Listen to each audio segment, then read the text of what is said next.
Muy buenas tardes. Muchas gracias a todos por participar en este evento llamado Obligación de Prevención del Lavado de Activos y el papel de la UIF en el negocio inmobiliario.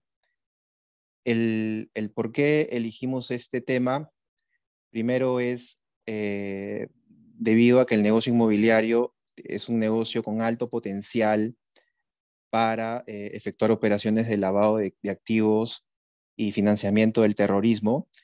Así que hoy día vamos a conversar de este aspecto. Mi nombre es Luis Mejía, soy socio del área de Real Estate de CPB Abogados y nos acompaña Pia Iparraguirre, asociada senior del área de compliance del estudio. Eh, eh, como mencioné, el negocio inmobiliario es un típico negocio en donde existe un alto riesgo de verse involucrado en operaciones de lavado de activos y financiamiento del terrorismo. Esto se debe a qué? Se debe a que el país en sí es un país en el que ocurren muchos delitos que generan o que motivan la realización de operaciones de lavado de activos.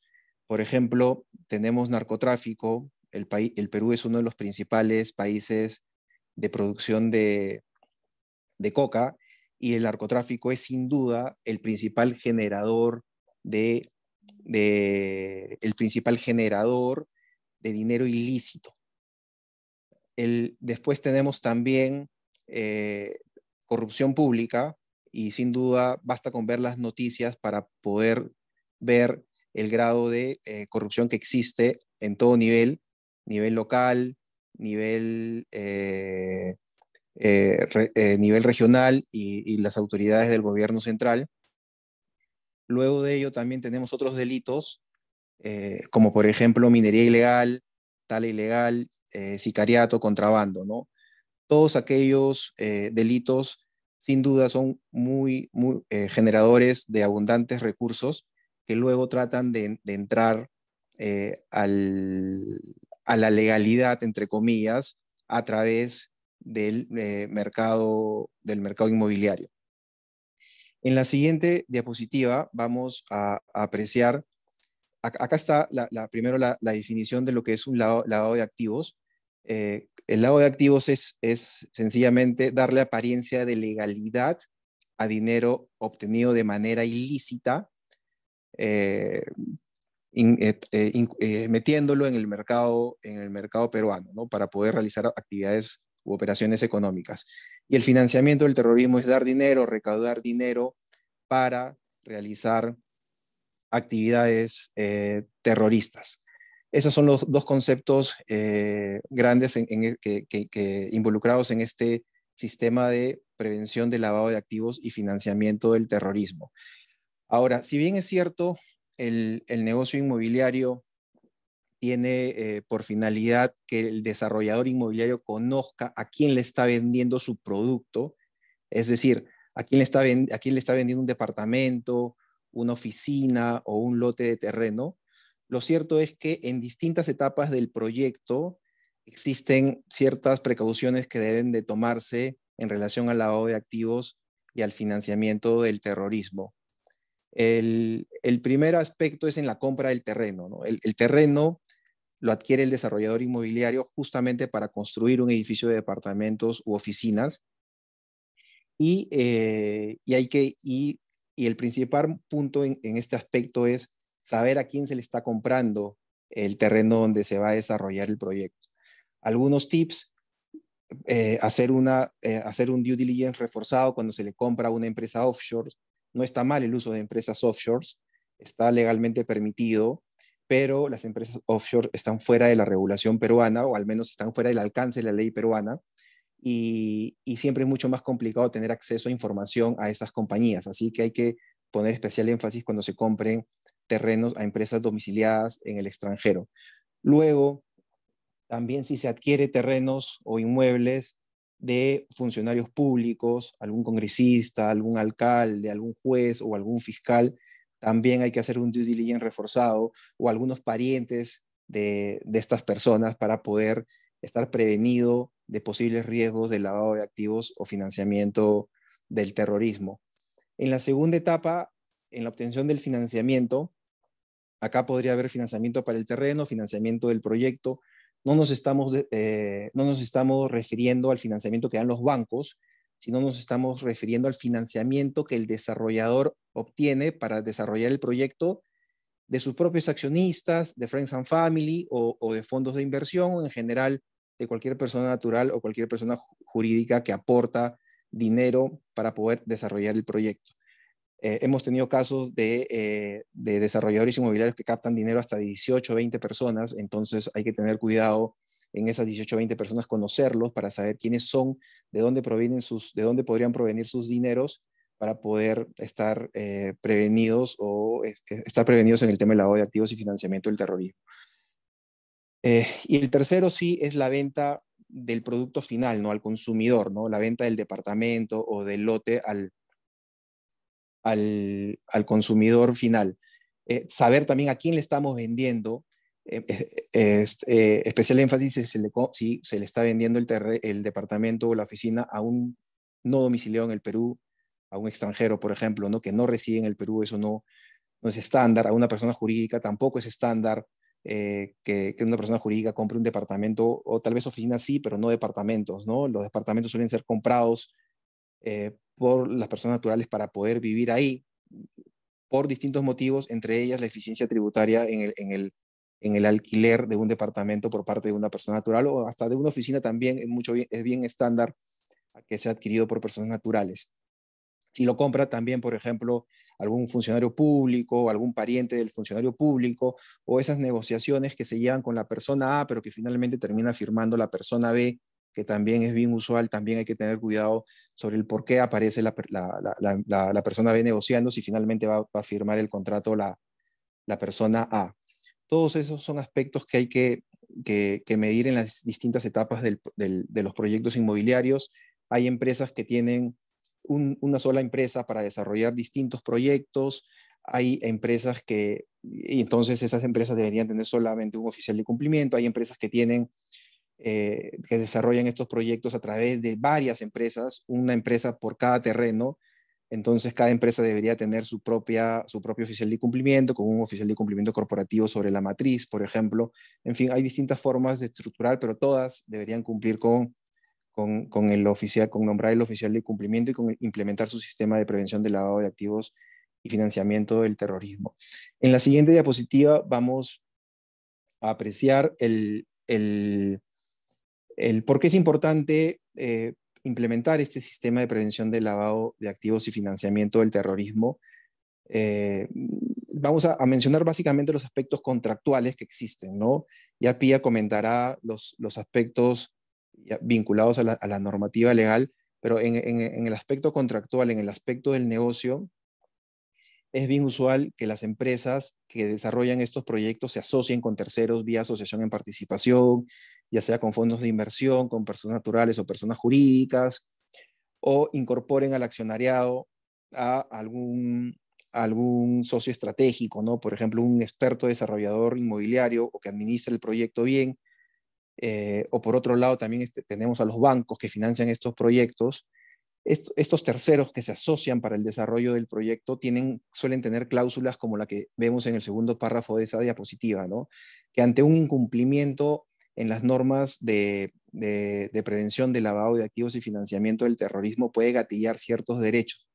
Por ejemplo, si estuviéramos hablando de una asociación en participación en el que interviene un fondo o una persona natural o una persona jurídica, vamos a apreciar que es bien estándar que se establezcan cláusulas que digan que ante el incumplimiento de normas de prevención del lavado de activos y financiamiento del terrorismo, se gatilla un derecho del asociado de cambiar el control del administrador del proyecto, o se genera la obligación del asociante, es decir, del desarrollador, de vender el negocio a un tercero o de vender su participación en el negocio a través de una compra-venta, pero con un precio castigado.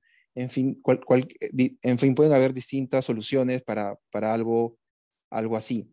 También en los préstamos que dan los bancos, en estos préstamos promotor que dan los bancos, se suelen establecer declaraciones en el sentido que la empresa inmobiliaria cumple con las normas de prevención del lavado de activos, de tal forma que si luego el banco detecta que no hay ese cumplimiento, el banco puede dar por vencidos los plazos y los 5 o los 6 millones que dieron por prestado a la empresa inmobiliaria podrían terminar siendo pagados de manera inmediata, ¿no? Porque el banco podría dar por vencidos los plazos.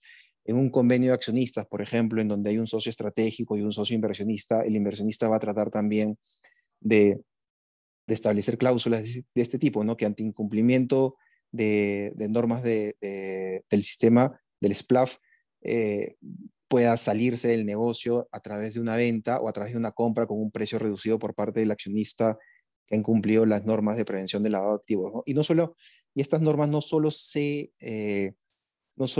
abarcan a la empresa desarrolladora, ¿no? Sino también va mucho más allá, va a veces a los socios, va a los directores, va a los gerentes y va hasta los vinculados, ¿no? Porque, como lo va a mencionar Pía, no solo hay un riesgo legal ahí, sino también hay un riesgo reputacional de todo el grupo, ¿no? De cualquier persona que esté financiando el proyecto no quiere verse salpicado o quiere tener el derecho, al menos, en caso esté salpicado por temas de lavado de activos, quiere tener el derecho de poder salir de manera rápida, ¿no?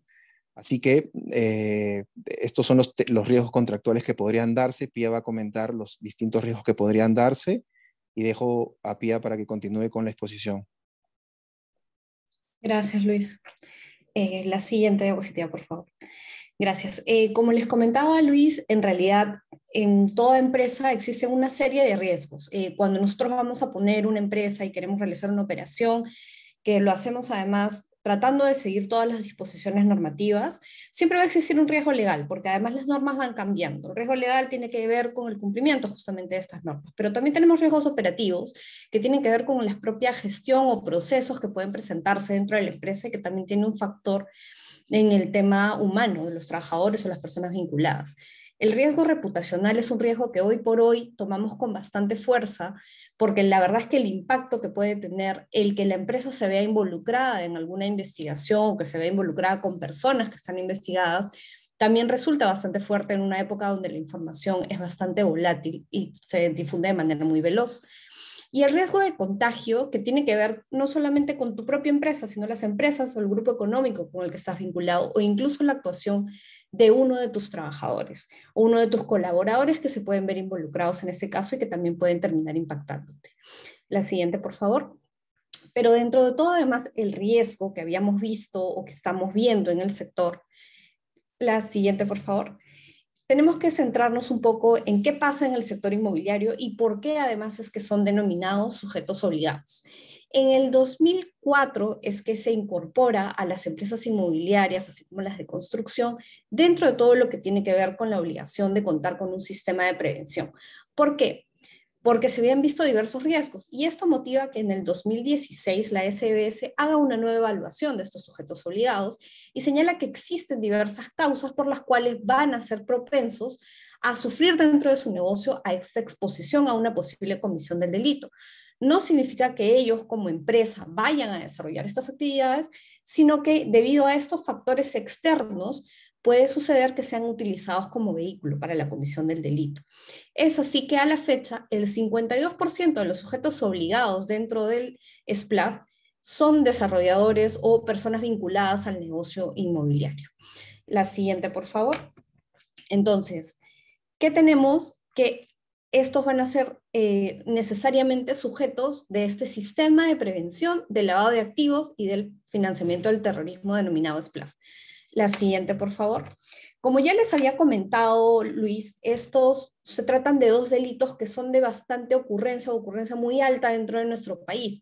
¿Y qué sucede? Que estamos frente a una criminalidad organizada que se va desarrollando a través de nuevos métodos y que no puede utilizar el dinero de manera tan sencilla como podía utilizarlo antes.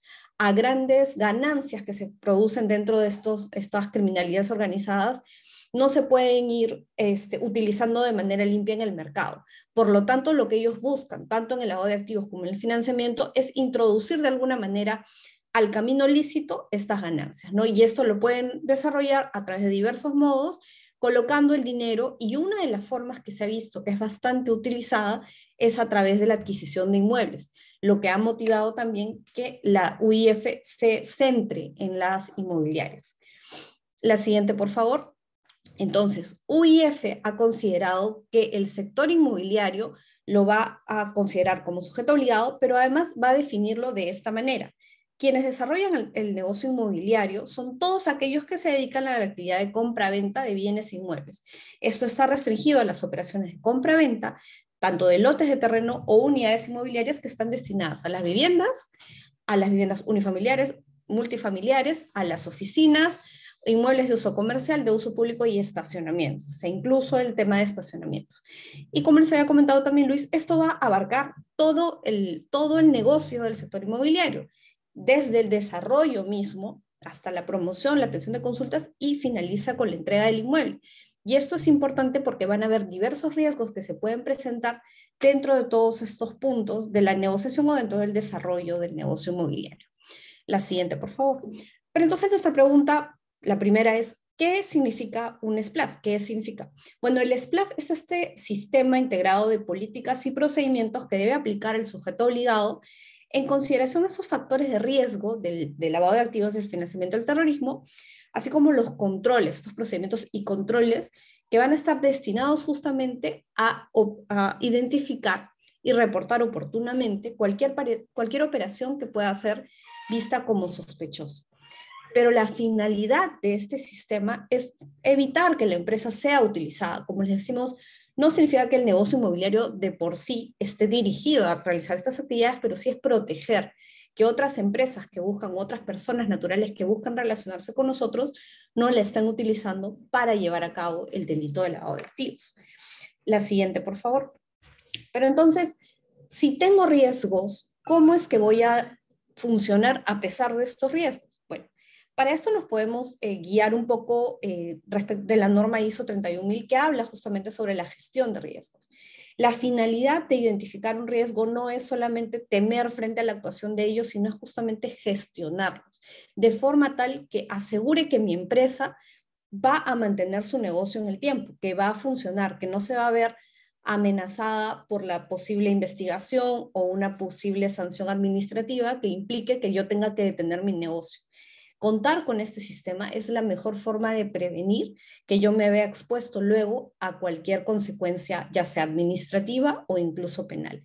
Entonces, se busca prevenir, detectar y reportar cualquier operación que pueda llevarme a mí a pensar que me encuentro frente a una operación sospechosa.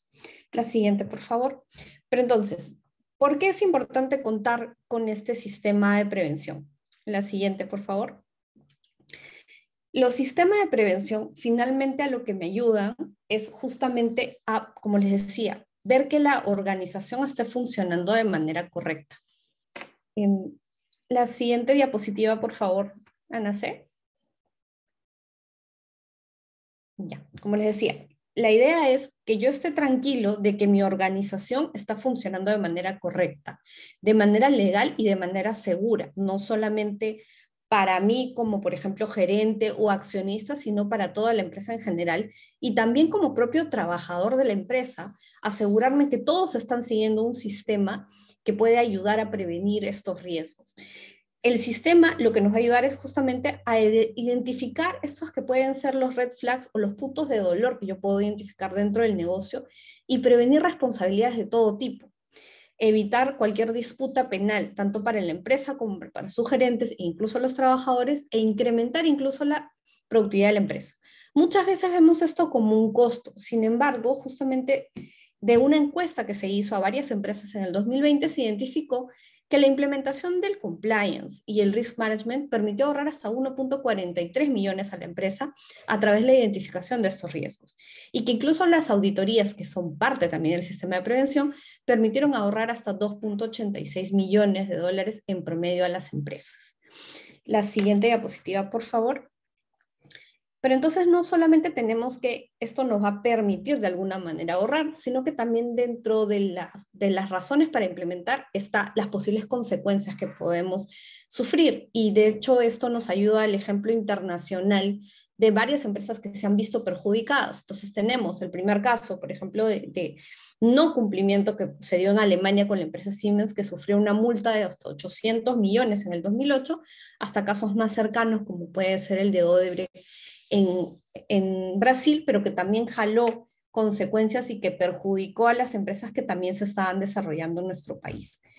La siguiente, por favor.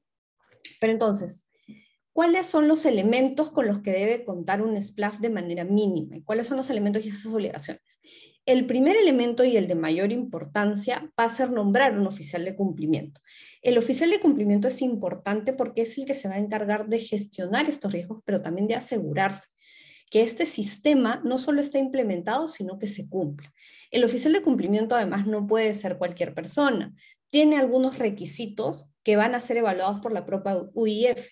Por ejemplo, debe contar con un nivel gerencial dentro de la empresa, tiene que estar vinculado de alguna manera con esta empresa y debe contar con los elementos suficientes para poder desarrollar su trabajo. Es decir, no solamente tengo que nombrar a este oficial, sino que tengo que asegurarme que tenga las condiciones y las capacidades necesarias para desarrollar esta labor. Este oficial además tiene que ser nombrado directamente, ya sea por la Junta General de Accionistas o por el directorio, y tiene que, por ejemplo, demostrar algunos temas de probidad, ¿no? No puede ser una persona que haya sido investigada, no puede ser una persona que incluso cuente con muchas deudas en el sector financiero. La identidad de este oficial de cumplimiento es reservada. Solo la debe conocer la empresa y por eso es que incluso cuenta con unos códigos secretos que van a ser dados directamente por la UIF. El oficial de cumplimiento, además, puede ser de dedicación exclusiva o dedicación o puede dedicarse a otras labores dependiendo del tamaño de la empresa y también sí, como comentaba Luis, estamos ante un grupo económico en el que vamos a tener diversas empresas, ¿sí? Otro elemento muy importante es justamente la aplicación de la debida diligencia y eso vamos a apuntar un poquito luego. Debemos contar también con un manual y un código de conducta para la prevención de estos delitos de manera específica, ¿sí? Podemos tener un sistema de cumplimiento para otros aspectos, pero en este caso tiene que estar dirigido a los riesgos de lavado de activos y financiamiento del terrorismo. Además, a lo que está obligada la empresa es a llevar un registro de operaciones. En estas operaciones tiene que considerar todas estas operaciones que va a realizar con sujetos relacionados, todas las ventas que está realizando, las compras de terrenos, a partir de cierto umbral. Y lo que tiene que consignar es no solamente con quién está realizando la operación, sino también algunos otros aspectos relevantes. Y la labor más importante y la razón por la cual son sujetos obligados es que en su oportunidad, si es que detecta una operación que puede ser sospechosa, tiene que informar de esto a la UIF. Ojo, informar una operación sospechosa no significa de por sí que esto va a ser investigado inmediatamente por la Fiscalía.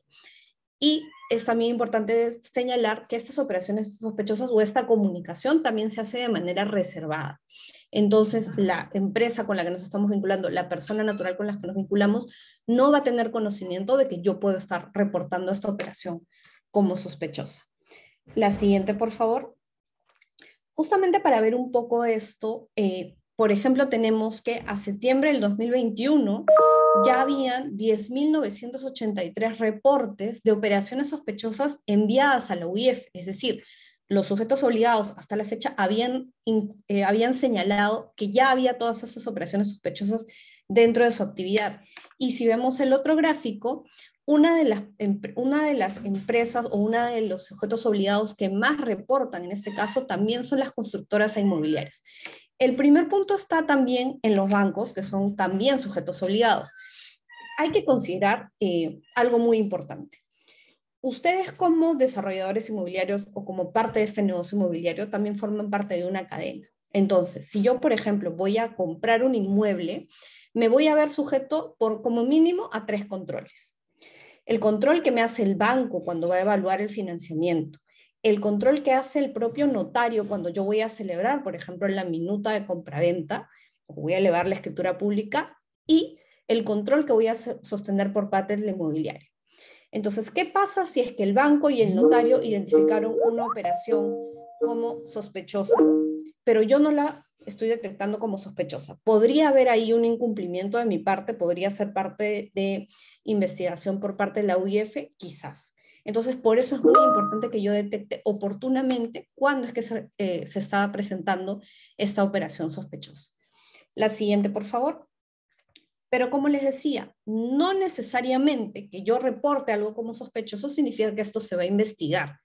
De hecho, del número de operaciones sospechosas que se habían incluido dentro de los informes que la UIF finalmente va a derivar hacia Fiscalía para que se investigue una posible comisión del delito de lavado de activos, como verán, en el 2019, que es el último año en el que tenemos registro, solamente 3 de esos reportes de operaciones sospechosas habían sido incluidas y concluyeron en una sentencia condenatoria por un tema de lavado de activos.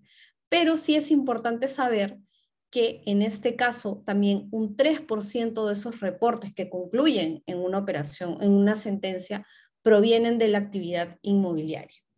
La siguiente, por favor. Otro punto que tenemos que tomar en cuenta aquí es que debido, como les decía, a los altos riesgos que se pueden presentar dentro de la actividad inmobiliaria, lo que sí ha sucedido es que las supervisiones que se están haciendo a estas empresas suelen darse con más frecuencia dentro del sector inmobiliario. De hecho, de acuerdo a este gráfico, al 2021, el 25% de las acciones de supervisión que están realizando la UIF y que se han reanudado ya después de la pandemia, se están haciendo de manera virtual. El 25% de estas acciones de supervisión habían sido dirigidas al sector de construcción y sector inmobiliario. E incluso entre enero del 2012 a septiembre del 2021, el 44% de las acciones de supervisión se dirigieron al sector inmobiliario. La siguiente, por favor. Pero entonces, ¿qué es lo que yo debo hacer como negocio inmobiliario que estoy sujeto al SPLAF? ¿Cómo es que voy a identificar en su momento cuándo una operación puede ser o no sospechosa? Esto lo voy a realizar justamente aplicando la debida diligencia, el due diligence que también les estaba comentando Luis. La siguiente, por favor. Entonces, ¿qué es la debida diligencia? Justamente es este proceso de donde voy a evaluar una decisión a través de una investigación que va a ser bastante profunda, considerando todas las posibilidades de lo que puede ocurrir. En el caso del negocio inmobiliario, lo que tengo que hacer es investigar a esta persona, a esta empresa, de manera previa a celebrar con ellos un contrato.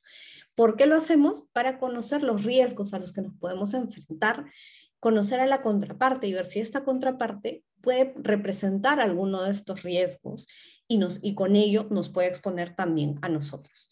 La siguiente, por favor. Entonces, ¿cómo es que se desarrolla este proceso de debida diligencia? Lo primero que tengo que tomar en cuenta es que pueden haber muchos factores que a mí me lleven a pensar que esta puede ser una persona que está expuesta a diferentes riesgos y que me puede exponer a mí. De manera, para graficar un poco esto, la SBS misma ha determinado que existen estos factores que yo tengo que considerar dentro de mi proceso de debida diligencia y qué es lo que debo conocer. Entonces, por ejemplo, dentro del factor cliente que me puede a mí exponer, está que yo debo conocer cuál es la actividad laboral que está desarrollando esta empresa, cuál es la actividad económica, perdón, actividad laboral de la persona natural o la actividad económica de la empresa. ¿Qué pasa si, por ejemplo, yo tengo un estudiante que me viene a comprar un departamento que es, por ejemplo, un dúplex, un tríplex? Si esta persona no tiene una actividad laboral continua, si es una persona recién egresada o es una persona que ha estado sin trabajo mucho tiempo, yo puedo sospechar de dónde es que vienen estos fondos, si estos fondos no vienen de la propia persona. Entonces ahí tendré que prestar atención. Si, por ejemplo, tengo que ver, en su caso, la fecha de nacimiento de la persona o la fecha de constitución de la empresa. Si tengo una empresa que recién se ha formado, ¿dónde es que justifican los ingresos que tiene? Tengo que ver un poco también atrás para sus accionistas. Tengo que ver también si es un sujeto obligado, porque si es un sujeto obligado también tiene que tener controles adicionales. Si es que yo, por ejemplo, voy a negociar con una persona que es PEP, una persona que tiene algunas otras obligaciones adicionales, tengo que tomarlo en cuenta. ¿Sí? La zona geográfica, ¿por qué? Porque hay operaciones que se realizan en zonas donde, por ejemplo, hay mayor exposición a ciertos delitos, pero también que tiene que ver con la zona de vinculación de la persona, es decir, si viene una persona de fuera, si viene de un país que está considerado como un paraíso fiscal, si es que la persona tiene residencia o no. Luego tengo que ver en el factor producto cómo es que se está distribuyendo el bien y tengo que ver otros aspectos que lo que tienen que reflejarme son cuáles son las características del cliente y qué me podría generar alguna preocupación, por decirlo así. La siguiente, por favor. Entonces, la debida diligencia va a funcionar aplicándose a 3 grupos de personas. A mis trabajadores y a mis colaboradores, porque ellos mismos me pueden exponer también algún riesgo. Por ejemplo, contar con un trabajador que esté investigado por un delito de corrupción, un delito de lavado de activos. a los clientes, que son a quienes les voy a vender, pero también a mis proveedores. Y este es un punto importante que a veces no solemos investigar. A todos ellos, de acuerdo a la propia CBS, tenemos que aplicar esta debida diligencia. Y el procedimiento se da a través de una serie de pasos. Lo primero que tengo que hacer es recopilar la información. Yo le voy a pedir a esta persona que se quiere vincular conmigo que, por ejemplo, me llene este formato que deben conocer que se llama el Know Your Client, el KIC, que es donde yo voy a recoger toda la información general, por ejemplo, sus nombres, a qué se dedica, su documento de identidad, su labor, si es que es una persona vinculada con un PEP, si es el mismo un PEP. Luego que me dé esta información, yo voy a verificar que esa información que me da es verdadera. No me puedo quedar solamente con el hecho de que he recogido información, sino que tengo que verificar esta información con los medios que yo tenga disponibles. Por ejemplo, en nuestro caso solemos utilizar un software de identificación de riesgos de la persona. Entonces yo puedo no solamente saber si es que sus datos son correctos, sino si, por ejemplo, se encuentra dentro del listado de personas que pueden ser de alguna manera vinculadas a estos delitos, ¿no? Y que son listas que incluso se presentan de manera internacional. Hay listados que también están dentro de la propia página de la UIF que también se pueden buscar. Puedo hacer una verificación incluso por Google, buscando los datos, ¿no? Luego de que tengo ya esta información verificada, tengo que pasar a la evaluación de los resultados. Tengo que ver si es que estos resultados me van a hacer identificar o no un riesgo relevante para la empresa. Y a partir de ello tengo que ver si es que se aprueba o no. Si existe un riesgo relevante para la empresa, quienes finalmente tienen que tomar la decisión de si esto se lleva o no a cabo, va a ser la alta dirección, la gerencia, las personas responsables. Son ellos quienes después van a asumir también algún tipo de responsabilidad. Y si es que yo voy a identificar un riesgo, también lo que puedo hacer es mitigar ese riesgo. Si encuentro que tengo una persona que puede tener alguna necesidad particular de verificación de alguno de estos requisitos, voy a pedirle incluso más información, voy a aplicar ciertos controles. Y además esto se trata de un monitoreo continuo, no se detiene en un solo momento, sino que se tiene que llevar a cabo de manera regular. Por ejemplo, con los trabajadores no es solamente al momento de contratación, tengo que ver esto, tengo que ver en cuánto se mantenga la relación. La siguiente, por favor. Entonces, hay casos como les estaba comentando Luis, en donde tengo que hacer una debida diligencia reforzada. Es decir, no me quedo solamente en lo anterior, sino que tengo que pedir mayores requisitos. ¿En qué casos es que yo debo presentar esta debida diligencia reforzada? La presiona una vez más, por favor, Ana Cecilia, me parece que no se ve el gráfico.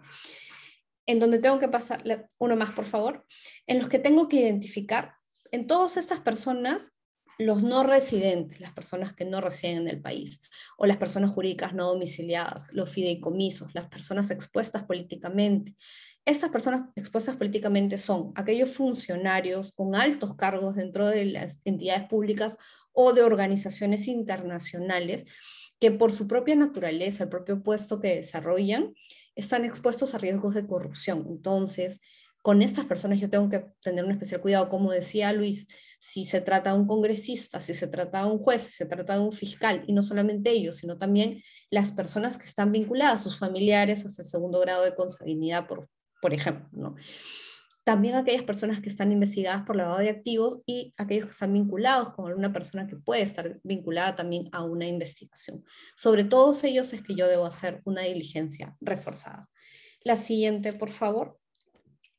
Entonces, ¿cuáles pueden ser las consecuencias administrativas y penales a las que yo me enfrento en caso de no cumplir con este sistema de prevención?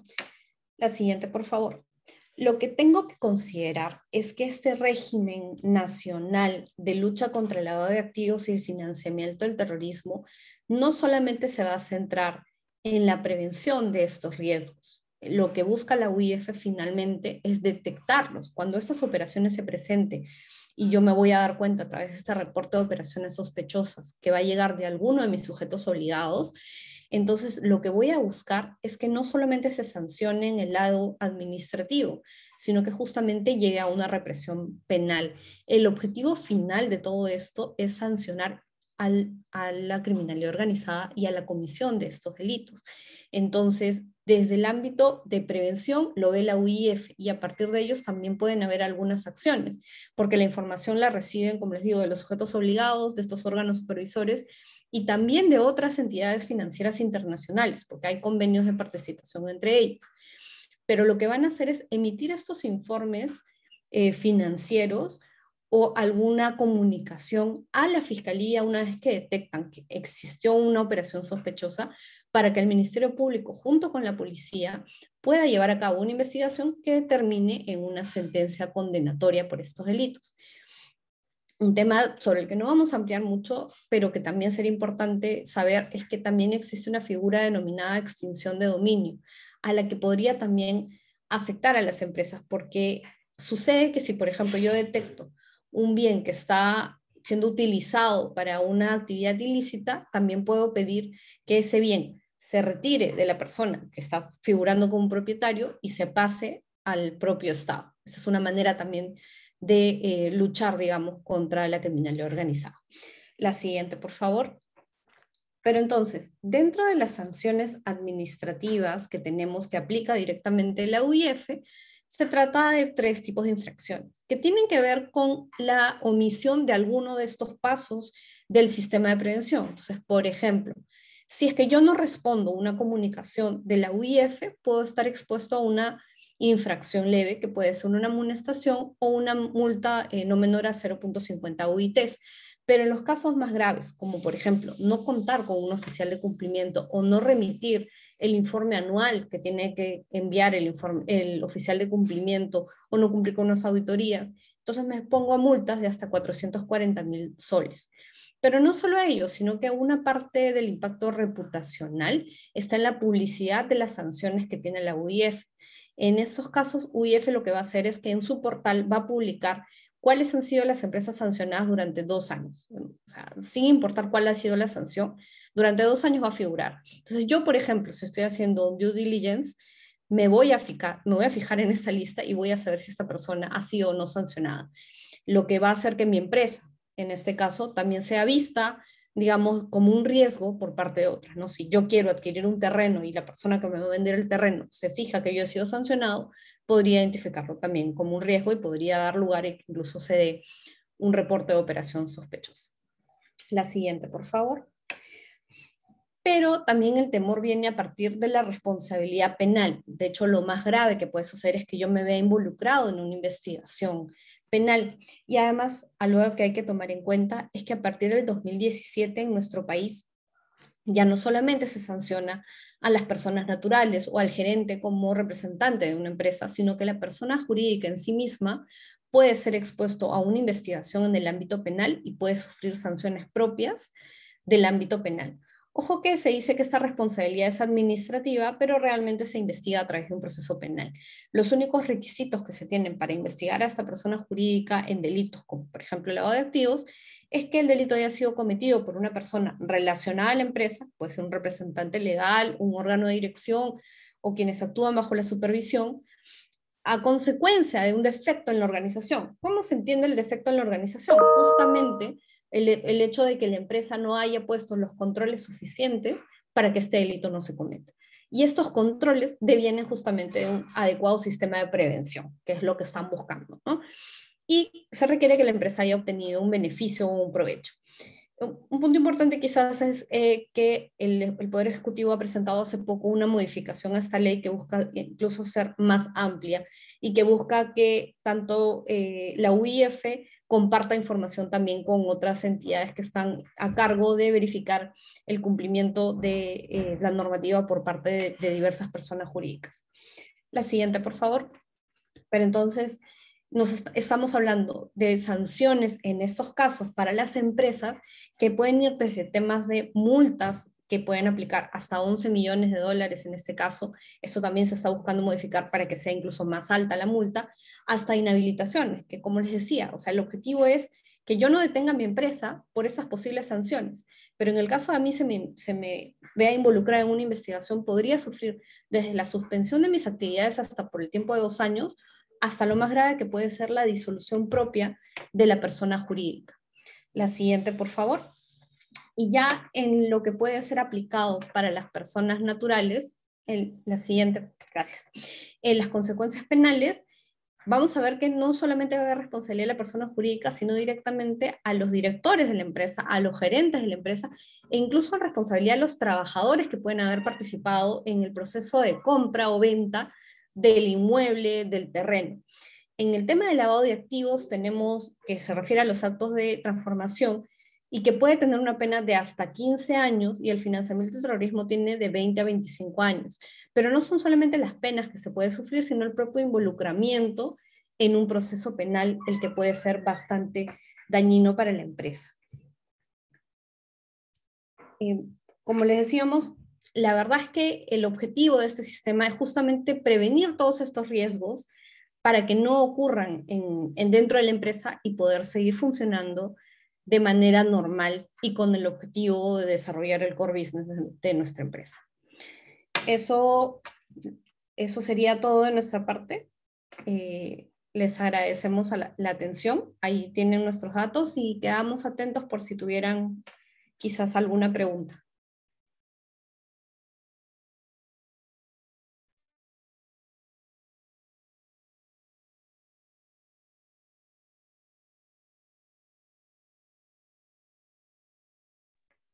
Sí, Alonso, ¿tienes una pregunta?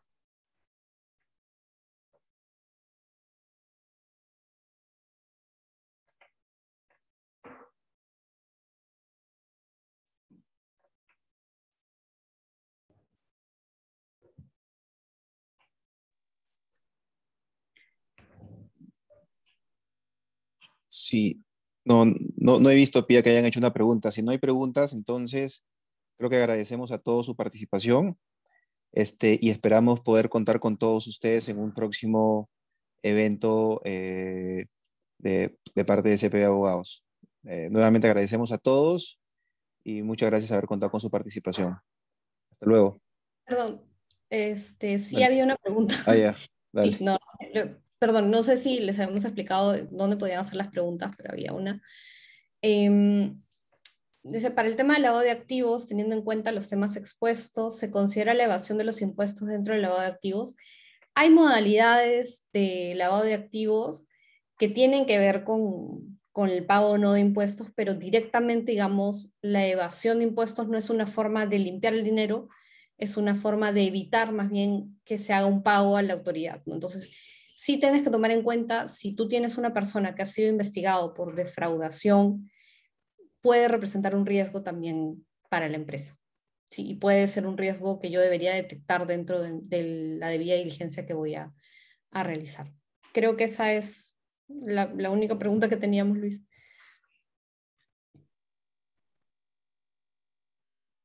Listo, Pía. Muchas gracias por la respuesta. Eh, Nuevamente agradecemos a todos por su participación y esperamos contar con ustedes en un próximo evento. Muchas gracias. Gracias, Pía. Gracias a todos.